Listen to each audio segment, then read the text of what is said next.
The Patronus Charm forces the caster to sacrifice their most intimate happiness to survive. It's a violent psychological exposure. To master Expecto Patronum, you weaponize your own soul, turning the memories that define you into a barrier against the dark. When Harry Potter stands before a swarm of Dementors in the Forbidden Forest, he's bleeding out his own joy to buy a few seconds of existence. The cost of this magic is the sheer, crushing weight of your own mind. Mana and stamina don't even factor in. It's the exhaustion of holding a single, perfect spark in a hurricane of absolute, soul-eating darkness. To cast the charm is to enter a state of forced, artificial enlightenment.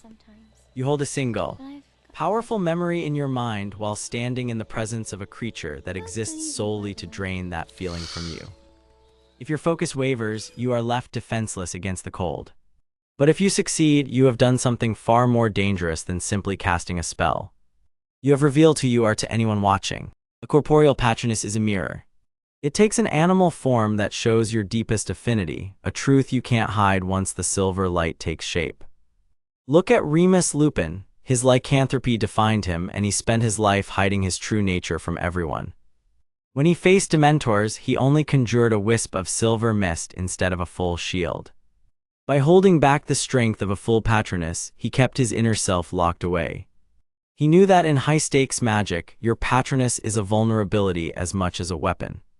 It's a map of your soul, and once you reveal it, the world knows exactly where your heart is hidden. Consider Severus Snape. His Patronus takes the form of a doe, the exact same form as Lily Potter's. It's a confession. For decades, Snape lived a double life, playing the cold, calculating Death Eater, shielding his mind with oculomency, and burying his past under layers of vitriol. But the moment he casts his Patronus, the mask shatters. The doe is permanent, silver-etched proof of an obsession that never died. It shows his purity of heart, if such a thing exists, is anchored entirely to a ghost. He can't move on, and his magic refuses to let him forget. Then look at Minerva McGonagall.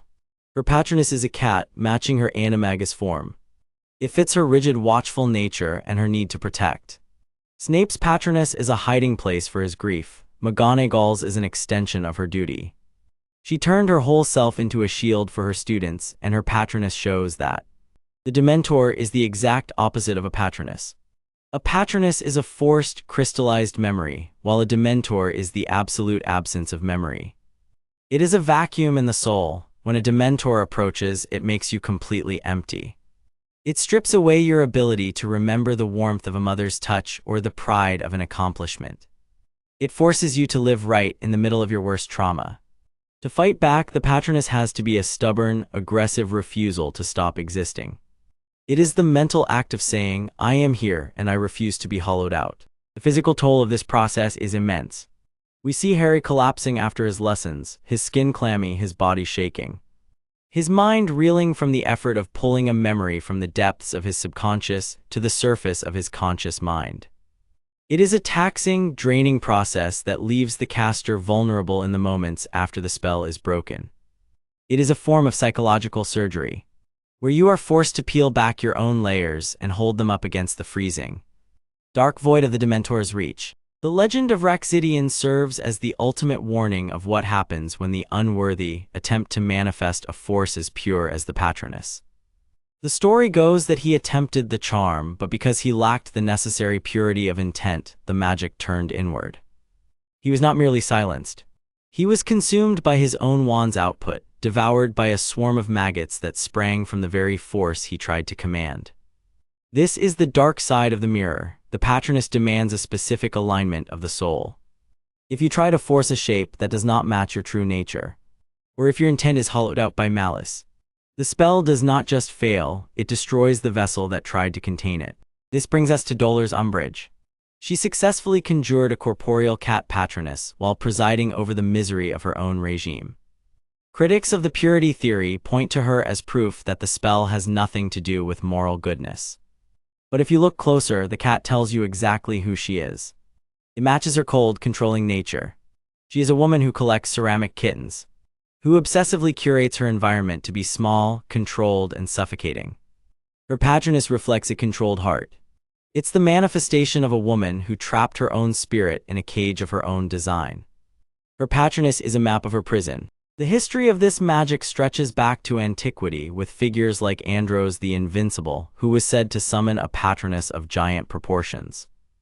Casting one takes years of grueling practice, as Harry Potter learned during the long, agonizing nights he spent with Lupin in his 3rd year. You have to learn to isolate a single, perfect moment of joy while the world goes dark around you.